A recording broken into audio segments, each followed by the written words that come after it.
Huh? What, are we live? Huh? No, we're not. Are we live? We're live. Nothing about that song will ever grow on me. Listen, Sorry. It's my jam. I know. I love that freaking song. Anything you say will never, ever, ever, ever sway me to get rid of that song. Yeah, but we're still going to do it, though. Do what? Get rid of it. No, we're not going to get rid of it. If you can come up, listen, if we ever get something that's a heck of a lot better, then we'll get rid of that song. Okay. Until then, that's How my about jam. Tale of Captain Jack Sparrow? Listen.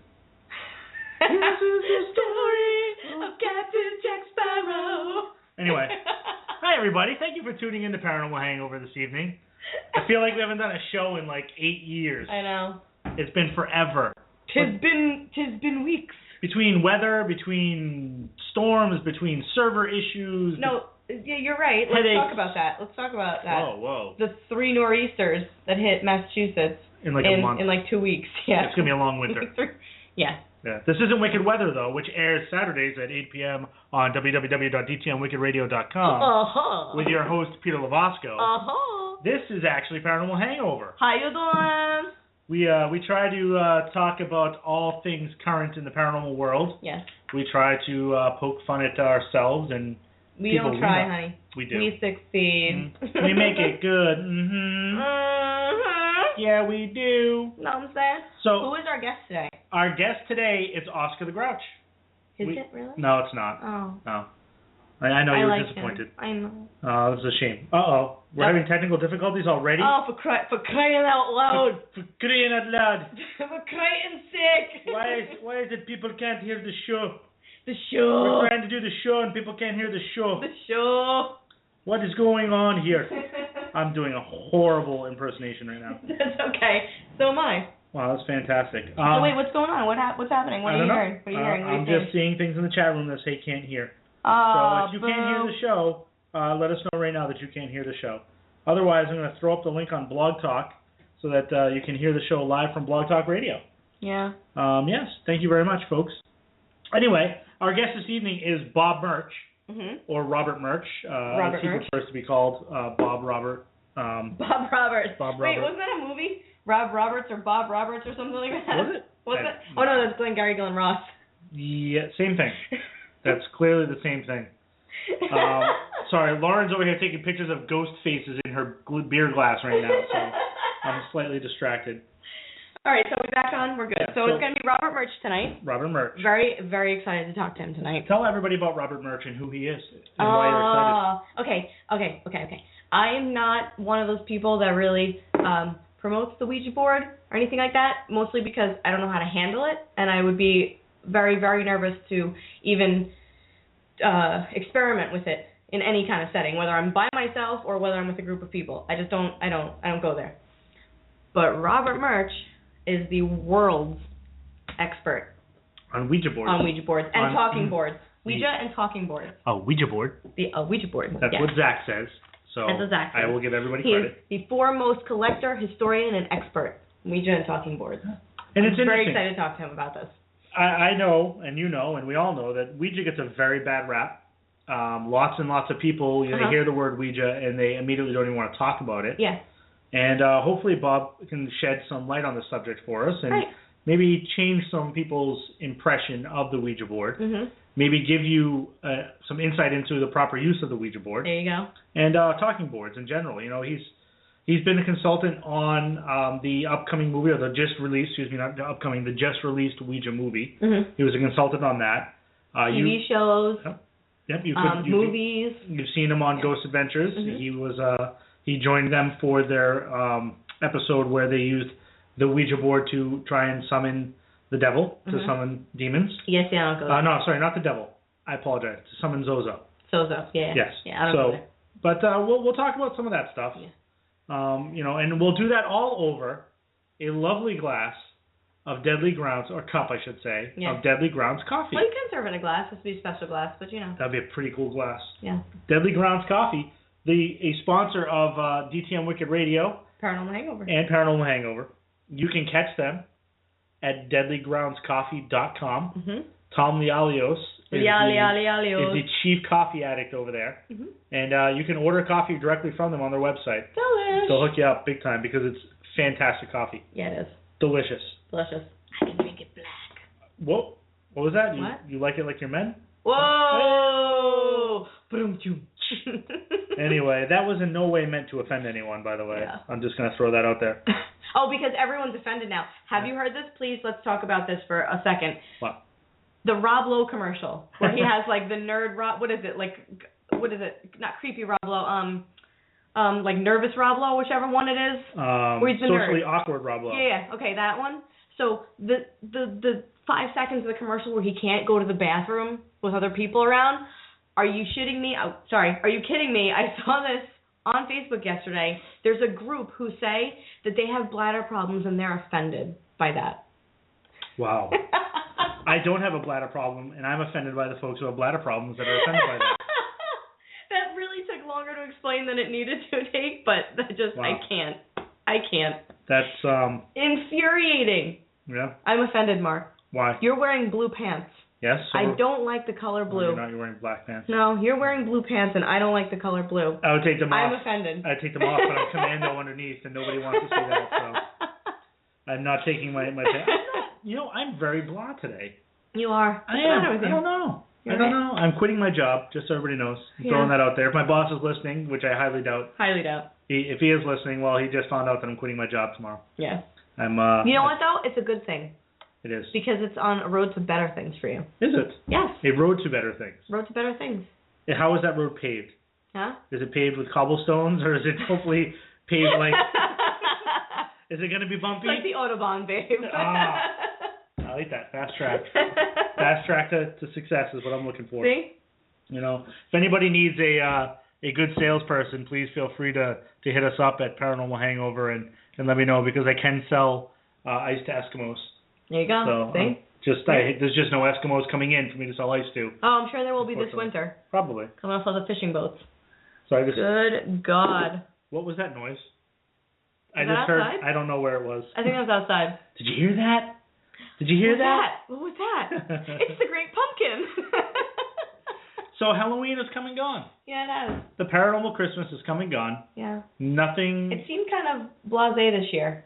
I know a lot of people dressed up and there were a lot of parties, but just in town, there were like hardly any trick-or-treaters, hardly anyone decorated. It feels like just no one is in the spirit anymore. Yeah. Unless you go to Salem or you're in LA or New York City. It feels like nobody cares really anymore. Peter from Wicked Weather dressed as a Victorian ghoul, and he got his money's worth, because every photo I saw for a week with Peter, he was wearing the mask and the shirt. Of course he did, yeah. So, yeah. Tanya Damon's costume was really cool. What was she? She was like an ice queen or something. Queen or something. Yeah. She was you? Oh. Ooh, ouch. I like some aloe for that burn. But yes, Tanya Damon was the Ice Queen. It was something like that. I don't know if that was the official title, but her awesome. costume was wicked cool, and she made it. Before we bring in Bob Murch, who should be calling in shortly, I want to make sure we plug a couple things here. We do have our event coming up 1 week from Saturday. Yeah. November 15th at Ventfort Hall in Lenox, Massachusetts. Yeah. There are a couple of tickets still available. There are hotel accommodations nearby that we had a group of us are going to. Yeah. It's the Days Inn in Lenox, Mass. The number is on our website. The tickets are available in our web store. Yeah. Buy a ticket and come if you're in the area. Dude. Brian J. Cano from Scared and formerly Haunted Collector is our special guest. Yeah. And he is very excited to be there, as are we. Yes. So yes. I'm even excited. I might have to sleep like the whole day before just so I won't be cranky for the event. Stay up. Get hair tips from Brian. There you go. But so that's coming up November 15th. Yeah. And I do believe this time next week we'll have a major announcement on the show. Okay. About something we have in the works. So just stop right there. It's in the spring. Okay. But just 2015. Stop it. It'll evolve. No more. Okay. There could be 2 days involved in it. You really should. Okay. Anyway, I'm going to take this call because I do believe this call is probably our guest. Okay. Without further ado, I do believe that we are speaking to Mr. Robert Murch. Is that correct? You are, and thank you so much for having me. Hello, Robert. How are you? I'm doing great. How are you doing? Good. I'm so excited.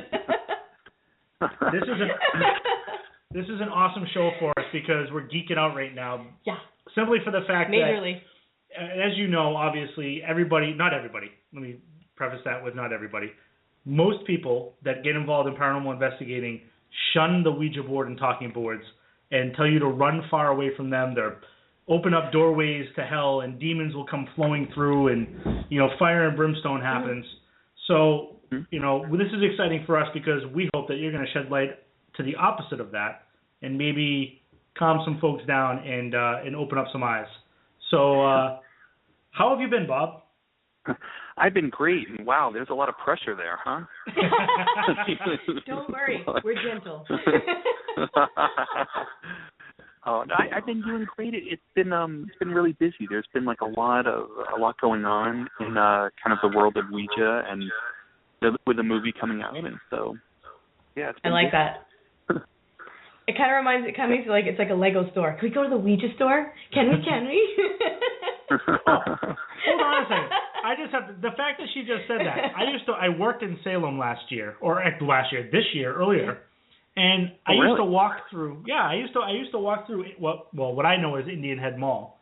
I used to walk through Indian Head Mall and go past not the toy store, but the old consignment store next to it, and see a Ouija board. This old Ouija board sitting there for sale for literally like.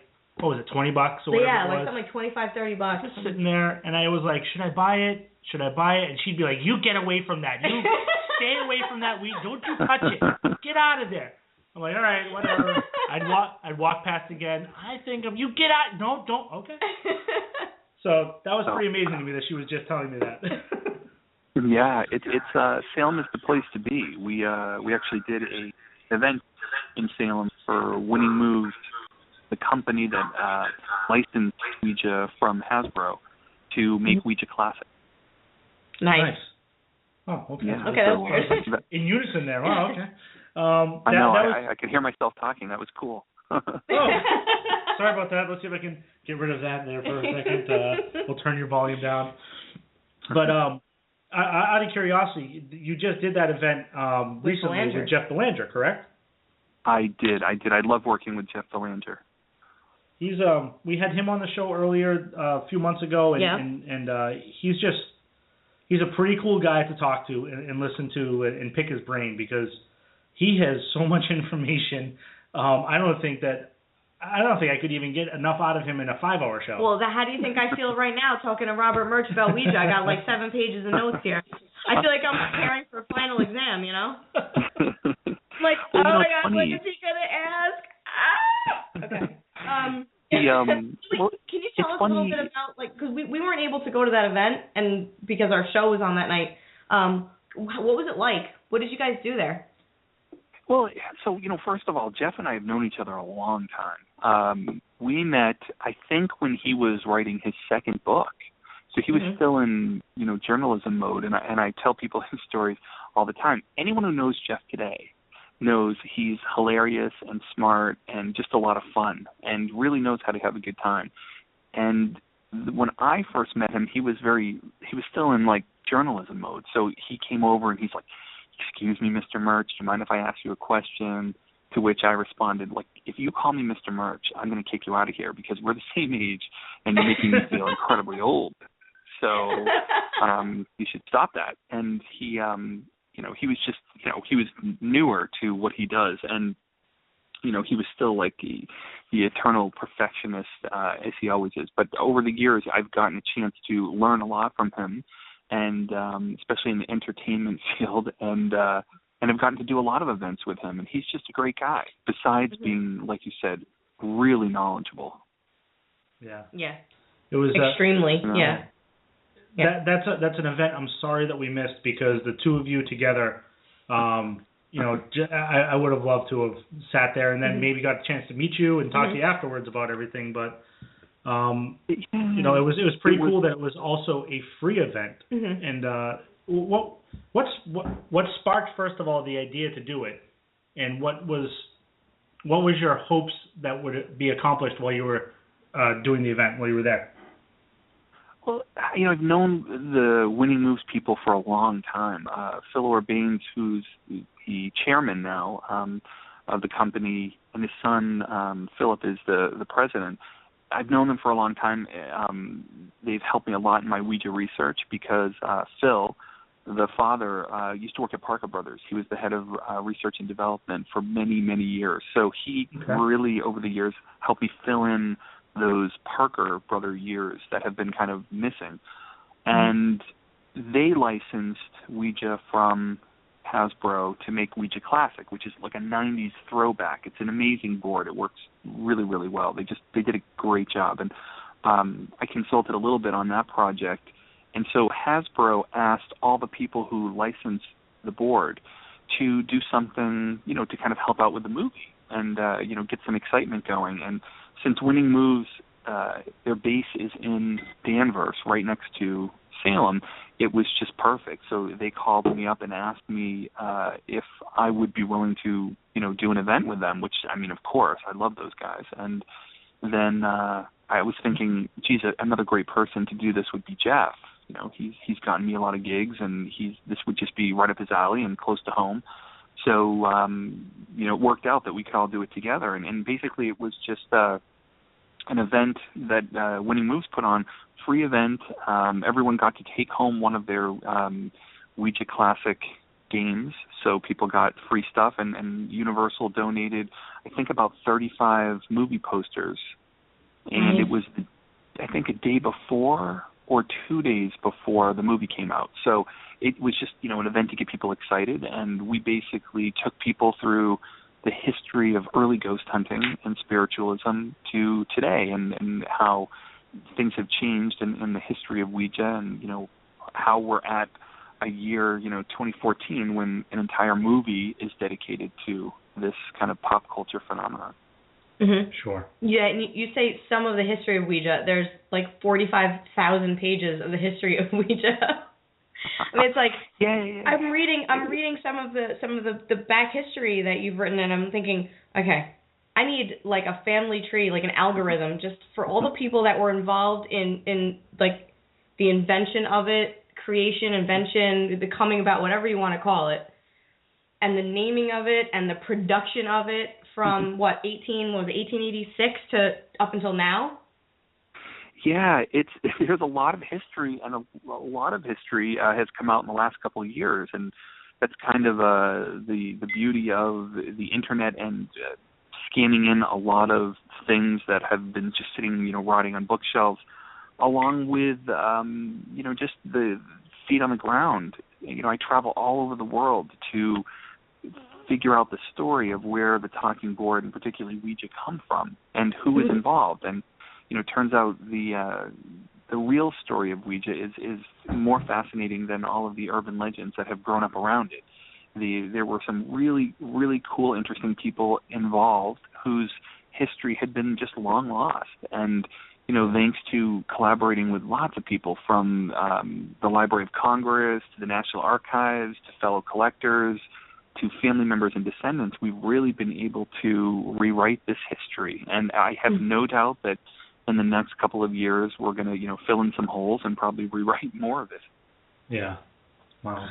Now, as Lauren just alluded to a little bit, there is some history prior to, I don't want to say everybody, a lot of us know the name William Fuld. There's quite a bit of history to the board before William Fuld was involved. How does he become sort of the name? How does he become Father of the Ouija board? Father of the Ouija board, when it was already in production, there was already, different kinds of talking boards. The name Ouija has already come out. How does it become William Fuld, Father of the Ouija board? Well, so we'll just go we'll do just a really quick, brief history. The term talking board is born in 1886, and if we say that modern spiritualism was born in 1848 with the Fox sisters, and that's where mediumship in the United States really takes off and then kind of goes back and infiltrates Europe. Mm-hmm. There were lots of devices that were used for spirit communication, including the planchette, spirit trumpets. There were a number of alphabet-pointing devices that came out that almost got us to the talking board, that were really close, but it just never happened. And so in 1886, we have the first reports of a flat surface with letters and numbers on it, a movable piece that pointed out those letters. We had similar type things, but nothing that kind of really put it together just like we think of the Ouija board today.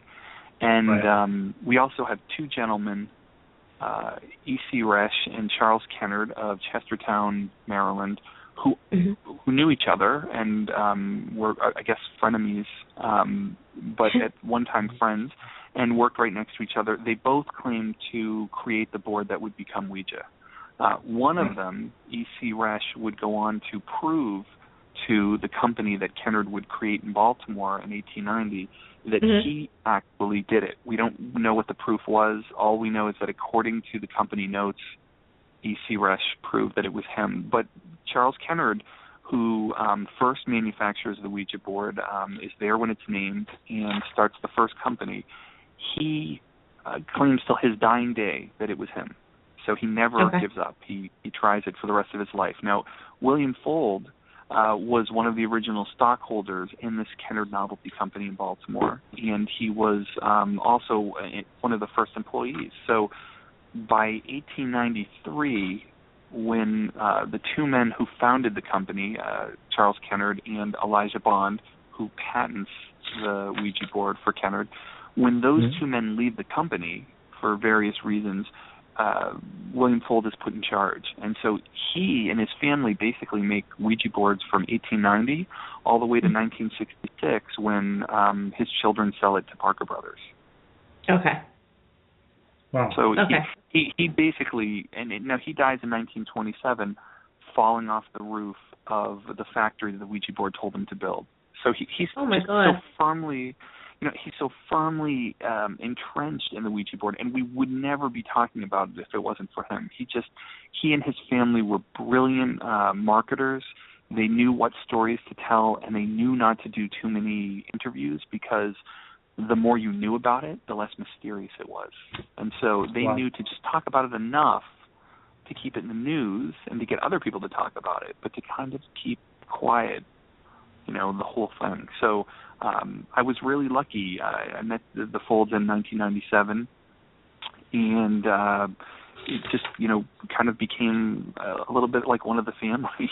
I've been around them for so long. They're great people, and we were really lucky that they had kept a lot of the history, different things, letters, patents, and so that was kind of, for me, the beginning of chasing down the story. It was like once you could get the Fold story, it led in all the other directions. Right. You weren't only their historian, you were like their psychologist. You brought them back together. Well, it's a funny thing. Timing and life kind of puts you in places, if you let it, right? Like you take the opportunities. And in 1997, I put up a horrible website, as all websites were in 1997. I had lots of animated GIFs and burning torches. It's just terrible. It was really terrible. And it was Rampage on the side, playing on the side of it. Oh, exactly, flashing lights, open for business. And it was just horrible. And I was learning HTML, and thank God it's not there anymore. But the granddaughter of William Fuld contacted me, and about 2 weeks later, the grandson of Isaac Fuld contacted me. So they were equals on either side of the family, and these two families had been in a family feud since 1901. And just through talking to them and having, they both had questions, and the other side seemed to always know the answer. So, one night, Kathy Fuld decided to call her cousin, Stuart Fuld, and they talked, and then they went to dinner, and then they invited me down for the first Fuld family reunion in 96 years, where 100 of them, all from them to great grandchildren, all in one place after all of this time. So the Ouija board tore this family apart, and the Ouija board put it back together again. It was a pretty cool thing. And so how it started, we don't know exactly what these two brothers fought over, but we know that William Fuld brought his brother into the Ouija business in 1897.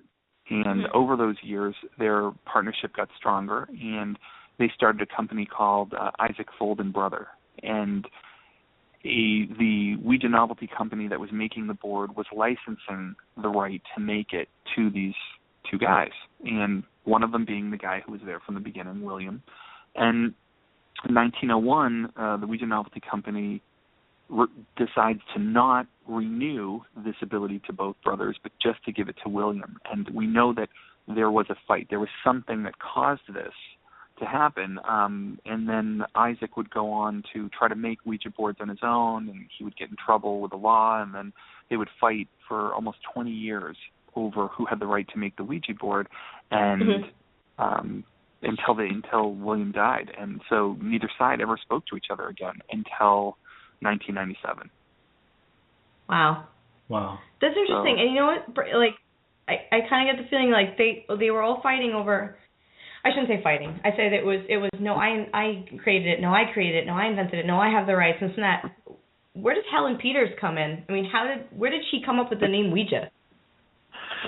So, for all these years, we knew that the Ouija board had a bunch of fathers. There were a bunch of men who were involved in originating the board, including all the people we talked about, and some we didn't. What we didn't know was that the Ouija board had a mother. And that happened because a few years ago, I ran across some letters that all the people who were there from the beginning were writing in. It was in 1919. They were all kind of telling their side of the story. And it was a bit like a Facebook fight, right? Like one writes one letter in, the next one reads it and says, that's not what happened. And the funny part is in Facebook it all happens instantaneously. In newspapers in 1919, you had to write your letter, you had to mail it in, they had to receive it, they had to publish it, then someone would read it, and then they would write their letter, and then they would send it in. So this goes over months. There's this fight in letters to the editor. And in it, the one thing they all agree on is that there was a woman who helped name the Ouija board and get it patented. And it turns out this woman, after a lot of work, was Elijah Bond's sister-in-law. Again, Elijah Bond is the man who patents the Ouija board and is in business with Charles Kennard. And she's considered a strong medium, or so Elijah Bond says. And one night in April of 1890, so almost 125 years ago, will be next year, they're sitting in Elijah Bond's place in Baltimore, and they ask the board what it wants to be called. And it spells out O-U-I-J-A. And when they ask what that means, it spells out good luck. Now, Charles Kennard is pretty smart, and though he's really into psychical research and believes he's the father of this board, that he asks, kind of like, he realizes that this could be ideomotor response, or it could be that it's your subconscious that's doing this. Helen Peters immediately takes off this necklace with a locket at the end of it and shows it to them, and it's a figure of a woman with the word Ouija on it. And Charles Kennard, knowing that this could be some ideomotor response or her subconscious, asks her, like, were you thinking about this when we were playing? And she says no. So, they adopt the word, and the Ouija, the Egyptian luck board, is born. Now, what we think that locket was, we're not sure because we don't have the locket, but there was a famous authoress at the time whose pseudonym was Ouida, O-U-I-D-A. And this woman who wrote believed that, and she wrote for other women. So she wrote books that women would read. Only in 1890, women didn't all read, and not everyone believed they should. So we think that she was wearing a locket kind of in support of this, because Helen Peters came from a wealthy family. She was very educated, and she knew, quite a bit about what was going on in the world. So it's possible she was wearing that. And it's also possible that if that's true, that Ouija is actually a, misspelling of Ouida. Okay, which is quite possible. Right, and the other part of the story for her is that Elijah Bond files for a patent on the Ouija board, and the patent office tells them, sorry, there's no way we're giving you a patent on this unless you demonstrate it. So Elijah Bond and Helen Peters actually go down to Washington, and they have to demonstrate the board. And one by one, they show it to these different clerks. And, as they demonstrate it, each one still does not feel comfortable putting their name on it, probably because they think they'll be the laughing stock of the patent office. Like, you're going to give a patent to them. Like, this is crazy. So they go one by one until eventually they get to the chief clerk of the patent office, who, according to the family stories, is a little perturbed that he, at his height, being the chief clerk of the patent office, has to come in and watch someone play a game. And so he comes in and says, okay, I don't know you don't know me, but if this contraption can spell out my name, you've got your patent. And so with Helen Peters at the board, the planchette starts moving and spells out his name. And so he is visibly shaken, walks out of the patent office telling them, you've got your patent. And so the Ouija board got a patent. So without her, we wouldn't have a name and we wouldn't have a patent, which means we wouldn't be talking about it. Wow. That's wow. Like, I like that story. Yeah. It's unbelievable. It's pretty cool, and a funnier part that you'll probably like about this is that, so to find this out was not all in the letters. It was part patent file and part just talking to the descendants. So once I found out who she was, I tracked down that Helen Peters moved to Denver, adopted a daughter who had a son, and that son is still alive and lives in Ohio. And I tracked him down, and he's Jehovah's Witness, which is a little tough because I'm gay, I'm Jewish, and I like Ouija boards. It's like the holy trifecta of evil. Oh my God, yeah. So you're like Satan himself, according to him. Exactly. So it was really neat when I called him up and told him I was looking for Helen Peters. He immediately said yes. That was my grandmother, and no one's ever asked me any questions about her. And we went on, and he said, well, why are you so interested in her? And I said, well, according to my research, she may have had something to do with the Ouija board. He said, oh, you bet she did. She named it, and she helped get it patented. So he knew, which was great, because when you're a historian, you have to take family stories and just put them in another bucket. They're family stories yet to be proven as anything more than, what someone told someone. So the fact that his stories matched up with the facts were great.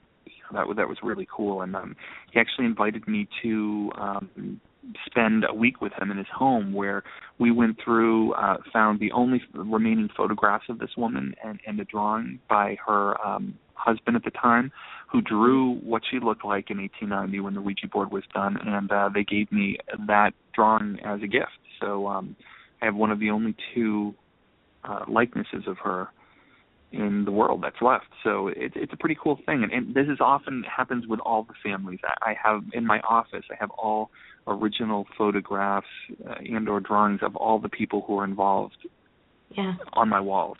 So to me, the story of the Ouija board is more about the people than it is about the board itself.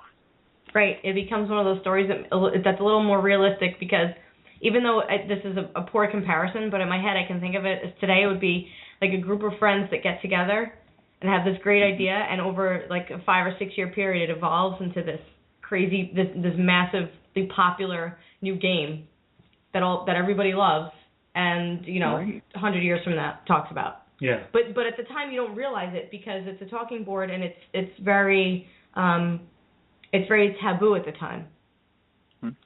Yeah, so the difference is, and people, wonder about this, and you started the show with this, about how people have this apprehension in the paranormal field that really used to push away from the Ouija board. And it's funny because, so we call it paranormal, the paranormal world. It was spiritualists at the time, same thing, people who believed that there was something out there and they wanted to contact it. And that's the group that talking boards come from. They come from people who believe that there are spirits and that you can cross the veil using these devices.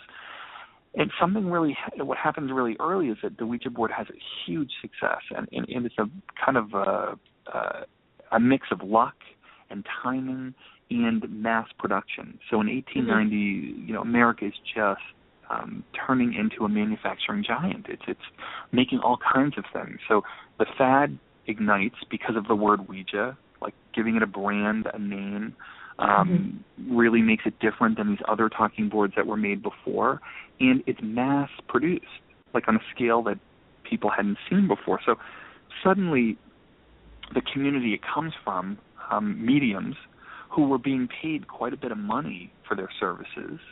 They were, you'd have to, if you wanted to make contact with the other side, you had to find a medium and you had to pay them, and you might have to go to their place, or maybe they would come to yours. Well, suddenly for $1.50, every American can have a mini seance right in their house. And so the first people to come out against the Ouija board are these spiritualists. Why? It hits them square in the pocketbook. This really takes money out of people's pockets, and no one likes their jobs being threatened. And so immediately you have mediums coming out saying, you have to be careful of these things. You're opening doorways you can't close. You don't know how to handle this unseen world. You need me, a guide who knows this world, to guide you through it. What are they really saying? Like, yeah, don't use those, use me. So, but that language caught on. That danger really caught on and resonated with people. And what's changed today, different than back then, is our comfortableness with death. So today we take vitamins and we exercise and we do everything we can to ward off death. We do not want to die, and we try to do what we can to make sure it happens as far away from us as possible. And, we live in a very kind of sterilized world where, we like to keep everything positive and great. But go back to 1886, after the Civil War, when there was just such massive death in the country, and, everyone lost a father, an uncle, a cousin, a grandfather, a son. People just went away to war and didn't come back. And there's no, 24/7 cable news to tell them what's happening. There's no texting. There's no iPhone. After it went dark and there was no electricity, it would be common to try to talk to the dead, even as an amusement, because you just had so many questions. Again, we can't imagine it today, but just imagine a whole community losing people and not knowing where they went and having to live with that. Today we have DNA evidence. We try to find people who died in past wars. There's nothing. These people are just gone. And so you're, as children, at 8 years old, you're working, helping out the family. And as a mother, you might have 12 children, and you're lucky if 5 of them live. And when your children die, you photograph them, the dead ones, with the live ones, so that you'll remember them. You'll put that up on the wall. So death was just such a part of their life that it translated even into their amusements, where they would try to talk to the dead. Now, we can't imagine that today because we don't let children go to funerals. Like, we really are uncomfortable with death. And so what's happened is the Ouija board became a very taboo thing, as we understood we didn't want to die, we could help it, we could make it take longer. And so all of those things have played into what we think today, along with Hollywood, who's really helped shape the image of the Ouija board today. And I think also, going back to what you're saying about how nowadays we try to shield our children and the young ones from death. When I was a child and my great-grandmother died, this is going to sound, I know this is really bad, but I'm telling you guys something that I've never told anyone before. My grandmother said to me, go up to her and touch her face and know that she's gone and she's passed on and Jesus has taken her. That wasn't her exact words, but she said it in Spanish too, so I'm not even going to go there. But the fact of the matter is, I was 11 years old, and my grandmother told me to touch the dead body of my great-grandmother, who I love dearly, to prove that she's not here anymore. Yeah.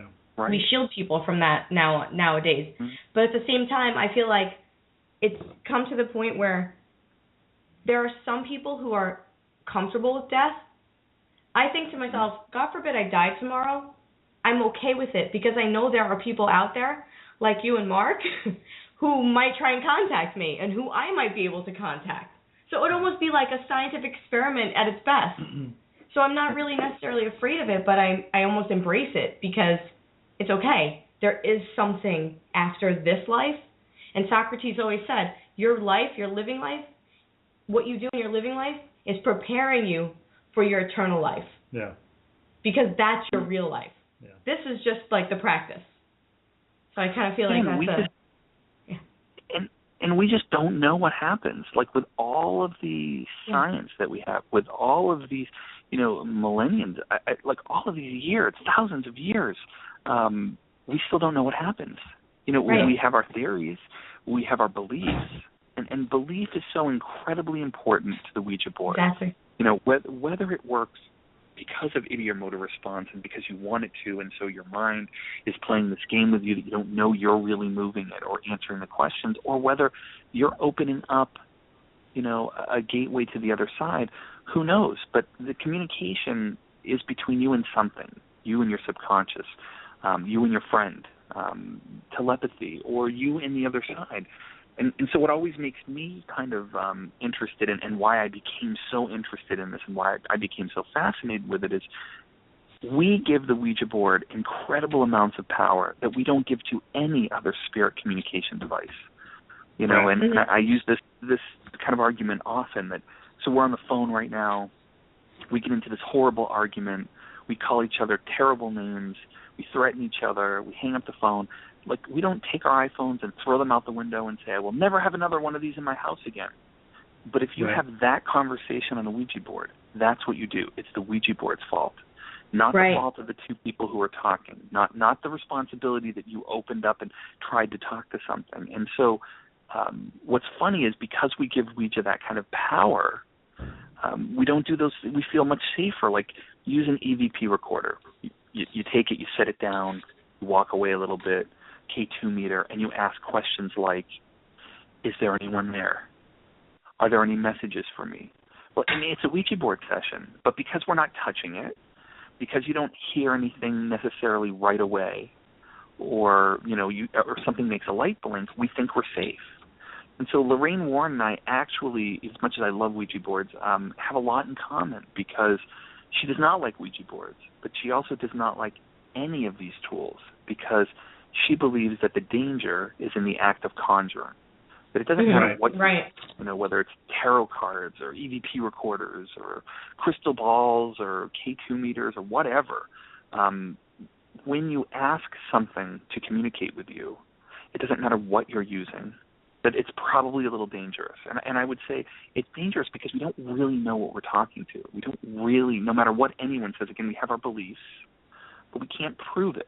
We don't really know what happens. And so, I agree with her that I think people use these electronic devices today and feel safer. To me, it's total opposite. We had this huge experience, and it was hilarious.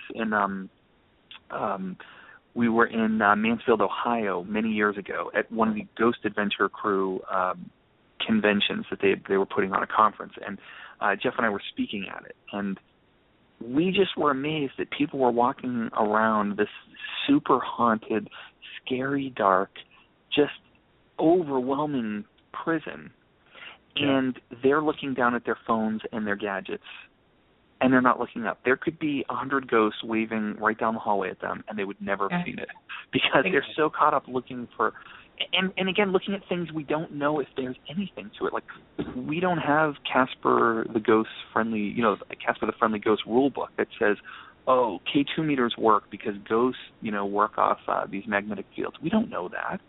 Yeah. We don't know. And so we do know that sometimes people see things. Sometimes people feel things.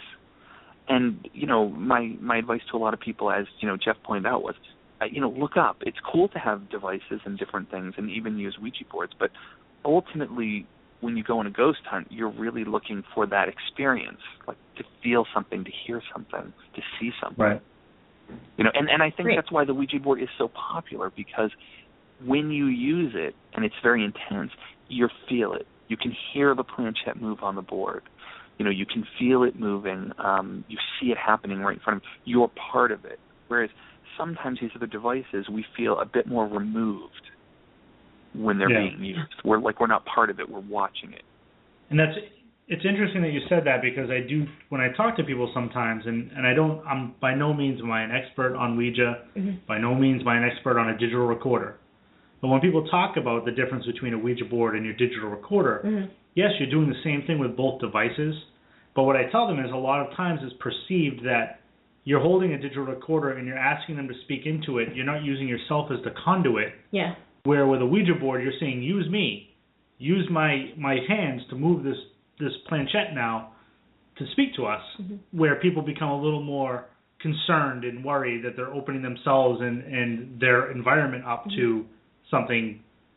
And I don't know why it's become such a stigma, but something potentially negative. Just gonna say that stigma. It's really it's gone that whenever you sit down and do a Ouija session, you're gonna summon a demon. That's what people think. Yeah. Well, right. And so that's come by.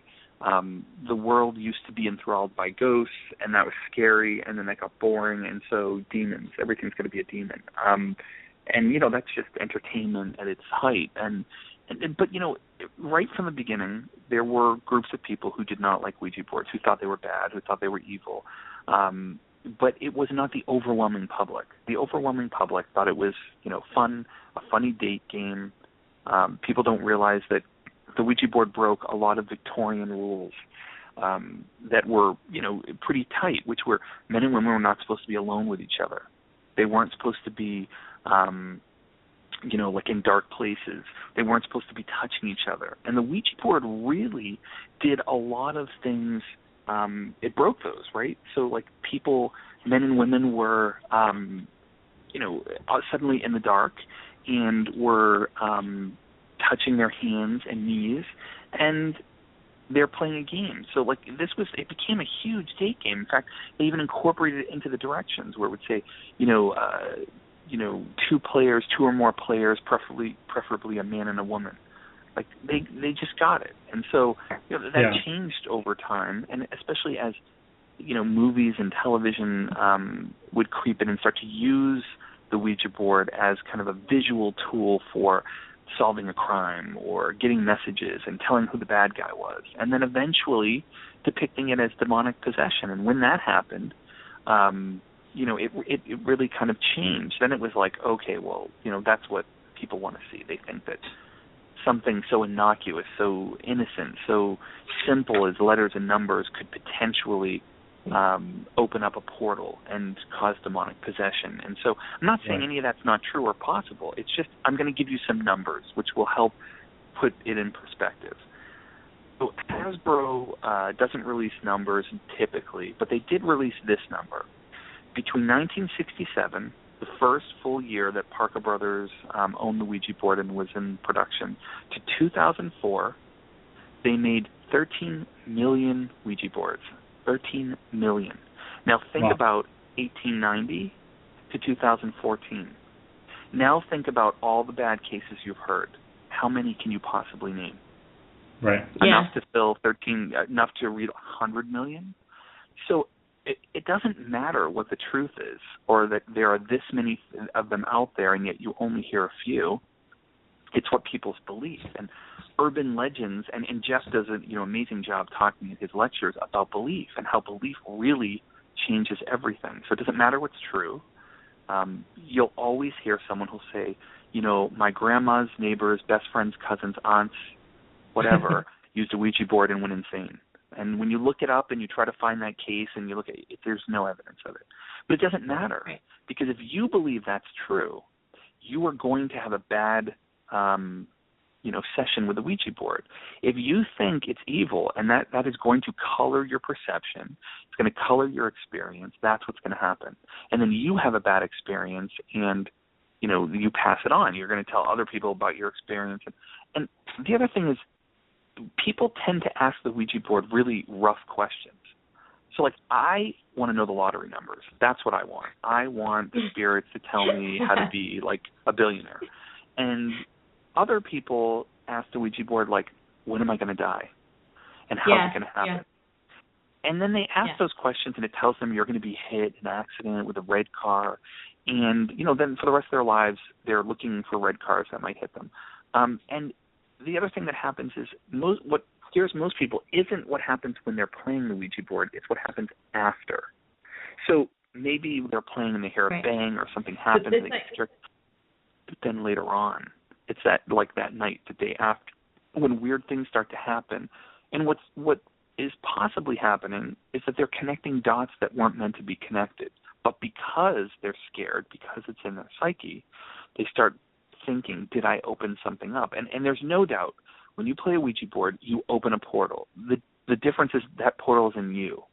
So if you can communicate with the other side, if you're communicating with your subconscious, all of that is you and something else. And, again, the Ouija board is simply the tool you happen to be using.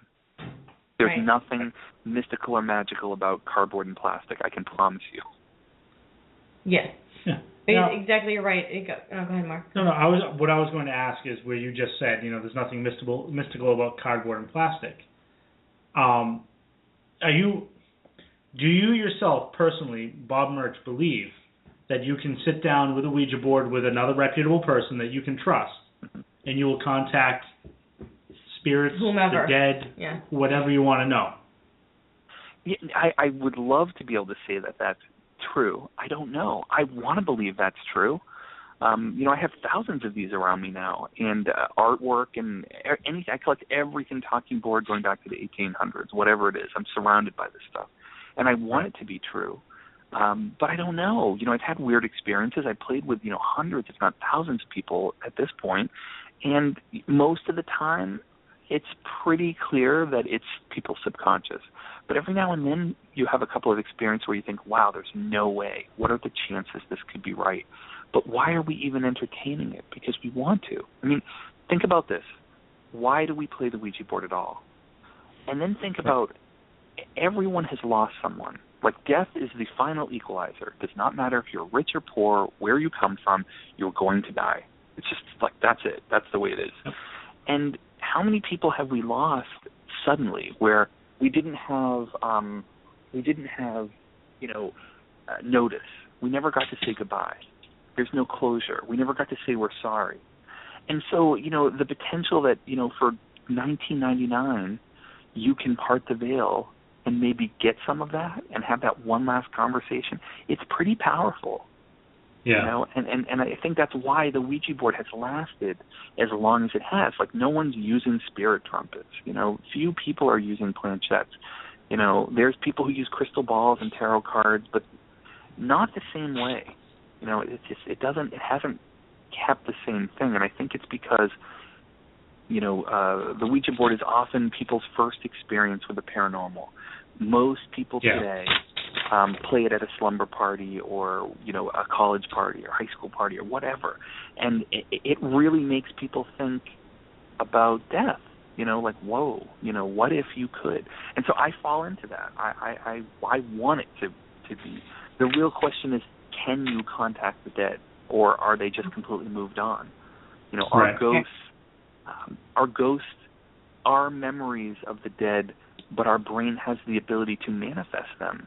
There's things called noetic sciences, and that we know scientifically that human thoughts have an impact in the physical world. And that sounds crazy. Like, what are you talking about? When did this happen? Well, scientists have proven that when you're in a bad mood and you're angry, and you're really angry, like pissed off angry, and you are in the presence of freezing water, those crystals freeze in a certain pattern. Whereas if you are calm and you're in a Zen moment and very happy and peaceful, the water will freeze in your presence in a different pattern. Well, what if some people's thoughts have more of an effect? What if there are people who can affect things more? Or maybe we all can when certain things happen. Maybe when you use the Ouija board or you're ghost hunting or you're trying to conjure, that it's your brain that's making the ghost, that you are actually creating this thing. I mean, to me, that's just as fascinating as that you can talk to your dead Aunt Sally. Like, if your brain can actually make a ghost and create something, I'm just as much in awe. Right. And that's an interesting thought, because that harkens back to the whole thing when we sit here and we talk about, people, we want it to be a science. How could it possibly be a science? Because we have no control. We can't recreate something on command. There's so many variables to what we do. It's never going to be a science. it's at least in the, you know, the purest form, if you will. But I find it fascinating that you can go to, you know, a dozen buildings and you can bring your digital recorders and you can bring your K2 meters and your spirit boxes and whatever, and there's a sign that says no Ouija boards. And it's like, right? But here's the thing, right? Because you can have a Ouija board and a digital recorder sitting next to each other, okay? And you have two people on the Ouija board and you have yourself on the digital recorder. And the Ouija board says devil and the digital recorder says devil.